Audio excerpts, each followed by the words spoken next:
सपने वो नहीं जो आप नींद में देखते हैं, सपने वो हैं जो आपको नींद ही ना आने दे।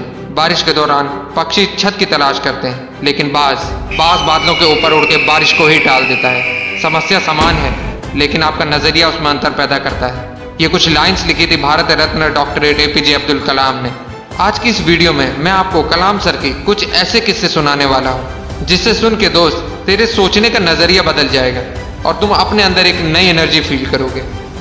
दोस्त, तुम्हें पता है कलाम सर ने शादी क्यों नहीं की? उसका सिर्फ एक रीजन था, और वो रीजन था वो सबसे ज्यादा अपने काम से प्यार करते थे। दोस्त, तुझे जान के हैरानी होगी, जिस दिन उनकी सगाई थी उस दिन भी वो काम में इतने बिजी थे कि वो अपनी सगाई तक भूल गए, और उस दिन उन्होंने शादी ना करने का फैसला कर दिया। उन्होंने एक इंटरव्यू में कहा, इंसान शादी और बच्चे अपनी सेल्फलेसनेस के लिए करता है, और मैं सेल्फिश नहीं होना चाहता। मैं अपनी पूरी जिंदगी अपने देश को समर्पित करना चाहता हूँ। दोस्तों, बात है 10 अगस्त 1979 की। 19 साल की मेहनत, 23 मीटर लंबा SLV-3 रॉकेट 17 टन की वजन लेके 7:58 पे आसमान में उड़ गया।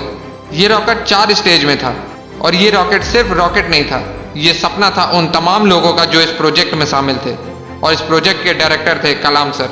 वो रॉकेट पहली स्टेज तो पार कर गया, लेकिन दूसरी स्टेज में जाने के बाद रॉकेट ने काम करना बंद कर दिया, और 317 सेकंड के बाद कलाम सर और उनके लोगों का सपना कचरा बन के श्रीहरिकोटा से 560 किलोमीटर दूर समंदर में जा गिरा।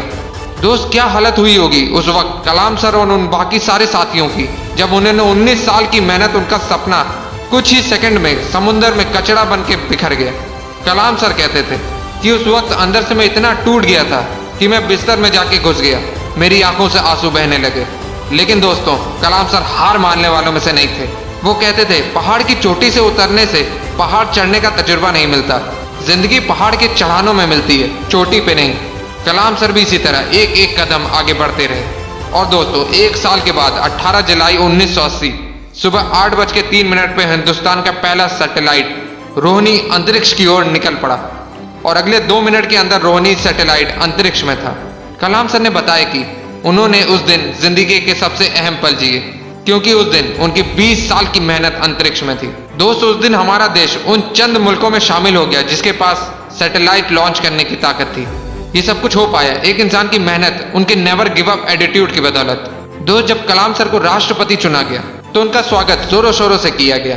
राष्ट्रपति भवन को बहुत ही खूबसूरत तरीके से सजाया गया, लेकिन ये बहुत कम लोग जानते हैं कि जब कलाम सर वहां पहुंचे तो वो बस 2 सूटकेस लेके वहां पहुंचे।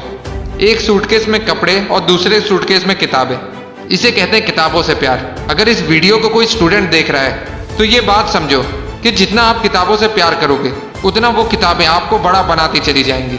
ये किताबें ही थी जिन्होंने कलाम सर को इतना बड़ा बना दिया। दोस्त, मैंने कुछ लाइन पढ़ी थी जो कलाम सर के लिए लिखी गई है। था बंदा इस्लाम का पर वो कभी नहीं ऐठा करता था, जब भी चाहा संतों के चरणों में बैठा करता था। दोस्तों, कलाम सर ने कुछ बातें ऐसी कही थी जिसे अपने जीवन में हमेशा हमेशा के लिए उतार लेनी चाहिए।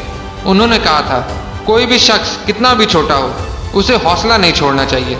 मुश्किलें जिंदगी का हिस्सा है और तकलीफ कामयाबी की सच्चाई। खुदा ने यह वादा तो नहीं किया आसमान हमेशा नीला रहेगा, जिंदगी भर फूलों से भरी राह मिलेगी। खुदा ने वादा तो नहीं किया सूरज होगा तो बादल नहीं होंगे, खुशी होगी तो गम नहीं होगा, सुकून होगा तो दर्द नहीं होगा। ये जिंदगी की सच्चाई है। अगर हम एक सांस लेंगे तो एक सांस छोड़नी पड़ेगी।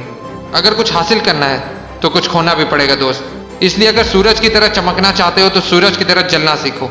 दोस्त, कलाम सर ने तो कर दिखाया, इसलिए आज भी हम कलाम सर के बारे में बात कर रहे हैं। अगर तेरे अंदर भी वो आके कुछ कर दिखाने की, तो कसम खा तू अपने सपने को पाने के लिए हर हद पार करने के लिए तैयार है। और अपने सपनों को मोटिवेशनल फ्लाइट देने के लिए चैनल को सब्सक्राइब कर लेना। जय हिंद, जय भारत।